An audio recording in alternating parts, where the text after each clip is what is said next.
मिर्जापुर नाम के एक गांव में कम्मो नाम की एक बकरी अपने दो बेटों के साथ रहती थी। उन दोनों ही बेटों की शादी वो काली और गोरी नाम की दो बकरियों से करवा देती है। शादी के बाद दोनों बकरियां अपने घर आ जाती हैं, जो घर काफी छोटा था और उसमें 3 कमरे थे, एक कम्मो का, बाकी के 2 उसके बेटों का। ये कमरा कितना बड़ा है, इस कमरे में तो मैं ही रहूंगी। अरे अरे, किसने कहा तुम इस कमरे में रहोगी? मैं इस घर की बड़ी बहू हूँ, इसलिए इस कमरे में रहने का हक मेरा है। ओह, शक्ल देखी है तुमने अपनी, जो इस कमरे में रहने की बात कर रही हो? अरे तुम बड़ी हो तो क्या हुआ, मैं सुंदर हूँ, तो इस सुंदर कमरे में रहने का मेरा ही हक है। दोनों बहुएं आपस में लड़ ही रही थी कि तभी वहाँ उनकी सास कम्मो आ जाती है।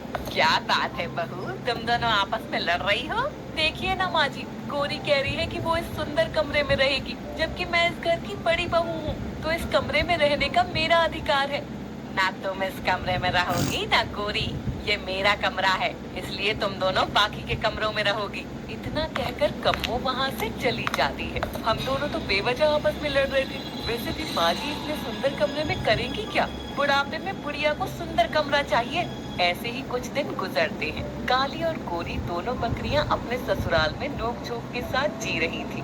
बहू, ओ बहू, कहाँ गई दोनों? क्या हुआ माँ जी, सुबह सुबह चिल्ला क्यों रही हो? अरे मुझे बहुत जोरों की भूख लगी है, जल्दी से कुछ अच्छा बना दो।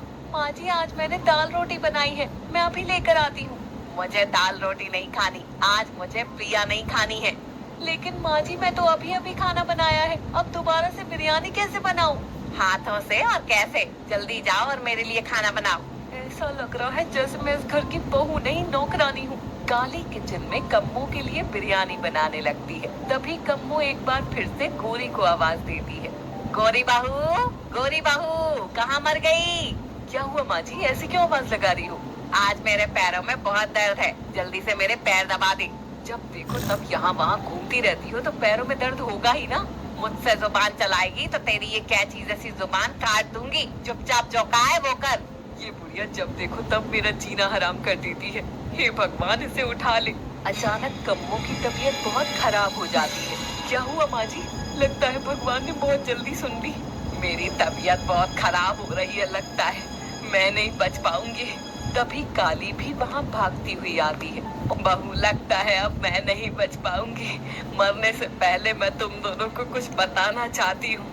अरे वाह, लगता है सासू माँ आज अपना खजाना हमें देने वाली है। हो ना हो वो सारा खजाना मेरा ही होगा, क्योंकि सासू माँ मुझे ज्यादा प्यार करती थी। ये सपने तुम्हारे सपने ही रह जाएंगे। सासू माँ की हर एक चीज पर मेरा हक है, क्योंकि मैं इस घर की बड़ी बहू हूँ। हे भगवान, ये कैसी बहुएं हैं, इन्हें दिख रहा है मैं मरने वाली हूँ, और ये दोनों मेरा ध्यान रखने की बजाय मेरे धन दौलत पर नजर गड़ाए बैठी हैं। चुप हो जाओ कमबख्तो। माफ करना माँ जी, लेकिन आप जल्दी बताइए ना, आप क्या बताने वाली है? हमसे सब्र नहीं हो रहा। असल में मैं कहना चाहती थी कि जिस घर में तुम लोग रह रही हो वो हमारा नहीं है। तुम्हारे ससुर जी ने मरने से पहले साहूकार से बहुत कर्जा ले लिया था, और कर्ज की वजह से हम अभी तक उभर नहीं पाए हैं। ये घर, धन दौलत सब डूबने वाला है और हमें ये घर छोड़ना पड़ेगा। मैं तो अब मरने वाली हूँ, तो तुम दोनों को भी ये घर छोड़ना होगा। हे भगवान, ये करने से पहले आप कैसे अनाप शनाप बातें बोल रही हैं? माँ जी, करने से पहले तो शुभ शुभ बोलो। खुद तो भगवान के घर जा रही हो और हमें घर से बेघर कर रही हो। ये सच्चाई मैं तुम दोनों को बहुत पहले बताना चाहती थी। इसके बारे में मेरे दोनों बेटों को भी नहीं पता है। जब वो दोनों शहर से वापस आएंगे तो तुम उन्हें बता देना कि अब हम इस घर में नहीं रह सकते। साहूकार 2 दिन बाद इस घर पर कब्जा कर लेगा। तब तक तुम दोनों अपना ठिकाना ढूंढ लो। इतना कहकर कम्मो मर जाती है। उसके मरने के 2 दिन बाद साहूकार आता है और उनसे कहता है, जैसा कहा था कि 2 दिन बाद घर खाली कर देना, तो आज शाम को मुझे ये घर खाली चाहिए। हाँ। हे भगवान, शाम तक ये घर कैसे खाली करेंगे? अभी तो हमारे पति भी घर पर नहीं है। मुझे नहीं मालूम, किसी भी हाल में मुझे ये घर खाली चाहिए, मतलब खाली चाहिए। ये बुढ़िया खुद तो भगवान के घर चली गई और हमें बेघर कर गई। अब हम कहाँ जाएंगे, कैसे रहेंगे? हमारे पति भी घर पर नहीं है, अब कुछ तो करना पड़ेगा। दोनों बहुएं घर का सामान बांधने लगती हैं। घर का सामान बांधते वक्त काली को एक संदूक मिलता है, जिसके अंदर कुछ पुरानी चीज रखी थी। लगता है इसके अंदर सासू माँ कुछ पुराने राज छुपा कर गई हैं। मुझे देखना होगा। तो उसके अंदर से एक नक्शा मिलता है, जो बहुत पुराना नक्शा था, जिसे देख काली हैरान रह जाती है। ये तो किसी जगह का नक्शा है। ये रास्ता तो जंगल के पीछे जाता है। इसमें तो कोई तालाब नजर आ रहा है। तभी वहाँ गोरी बकरी आ जाती है, जो काली को अजीब नक्शे के साथ देखकर कहती है, यहाँ हम ये सोच रहे हैं कि रहने के लिए अब दूसरी जगह कहाँ से ढूंढे, और तुम हो कि बैठी बैठी नक्शे बना रही हो। दिखाओ जरा क्या है ये। जैसे ही गोरी उस नक्शे को देखती है, वो कहती है, ये नक्शा किस जगह का है? बहुत पुराना लग रहा है। यहाँ कोई खजाना छुपा है क्या? मालूम नहीं, ये नक्शा मुझे इस बक्से में मिला है। फिर तो जरूर बुढ़िया ने कोई राज छुपा कर रखा है। और हिम्मत तो देखो, मरने से पहले भी हमें इसके बारे में नहीं बताया।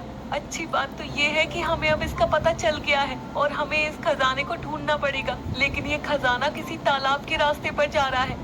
तालाब में जाए या समंदर में, अब हमें ये खजाना हमारा है। चलो इसे मिलकर ढूंढते हैं। काली और गोरी दोनों बकरी बहुएं उस नक्शे में दर्शाई गई उस जगह की तलाश में निकल जाते हैं, जहाँ चलते चलते वो जंगल के पास एक पहाड़ी के नीचे के तालाब में पहुँच जाती है। ये नक्शा तो यहीं पर खत्म हो रहा है, लेकिन यहाँ तो कुछ भी नहीं है, सिर्फ ये बड़ा सा तालाब है। हमें तालाब में ही ढूंढना चाहिए, शायद इसके अंदर कुछ हो। ना बाबा ना, मुझे तैरना नहीं आता और मुझे अपने से भी डर लगता है, तुम ही जाओ। हे भगवान, हिसाब से बराबर का चाहिए, लेकिन मेहनत जरा भी नहीं करना चाहती हो। कोई बात नहीं, मैं ही जाकर देखती हूँ। इतना कहकर गोरी बकरी पानी के अंदर जाती है, लेकिन उसे वहाँ कुछ भी नहीं मिलता। क्या हुआ, तुम बहुत जल्दी वापस आ गई? कुछ मिला अंदर? बहुत सारा खजाना है क्या? मुझे तो बहुत गुस्सा आ रहा है। तालाब के अंदर तो कुछ भी नहीं है सिवाय कुछ पत्थर के। क्या कहा? कुछ भी नहीं मिला? हाँ, इसके अंदर कुछ भी नहीं है। देखो, बस ऐसे ही पत्थर हैं जो कुछ अजीब हैं। अरे ये कोई मामूली पत्थर नहीं है, ये बहुत कीमती पत्थर है। आज के समय में ऐसे अनोखे पता नहीं बिकते। मेरी माँ के डर के भाई यानी कि मेरे मामा के एक जौहरी हैं, जो ऐसे ही पत्थरों की जांच पड़ताल करते हैं। एक बार मैं उनके घर गई थी, तो उन्होंने मुझे बताया था कि आज के समय में ये पत्थर विलुप्त होते जा रहे हैं और ये बहुत ही बेशकीमती पत्थर हैं। इस एक पत्थर को बेचकर हम करोड़पति बन सकते हैं। क्या सच में? अगर ऐसा है तो हम बैठे बैठे मालामाल बन जाएंगे। हाँ हाँ गोरी, तुमने बिल्कुल सही कहा। आखिरकार हमें ये खजाना मिल ही गया।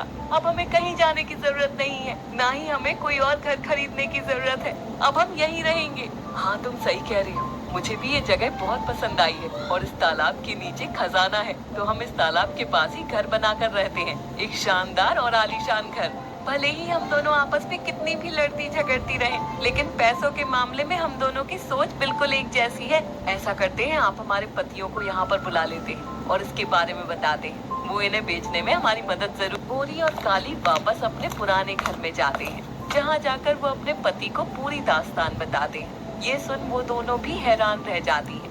क्या तुम सच कह रही हो? मैंने तो कभी सोचा भी नहीं था कि हमारी माँ के पास इतना बड़ा राज है। हो सकता है उन्हें भी ना मालूम हो। शायद ये तुम्हारे पूर्वजों की निशानी है। हाँ, और आप इस निशाने पर हमारा अधिकार है। अब हमें उस तालाब के किनारे एक आलीशान घर बनाएंगे और वहीं पूरी जिंदगी रहेंगे और ऐश में गुजारेंगे। लेकिन मुझको समझ नहीं आ रहा कि माँ ने हमें कभी इस राज के बारे में बताया क्यों नहीं? इतने बड़े बड़े सपने देखने से पहले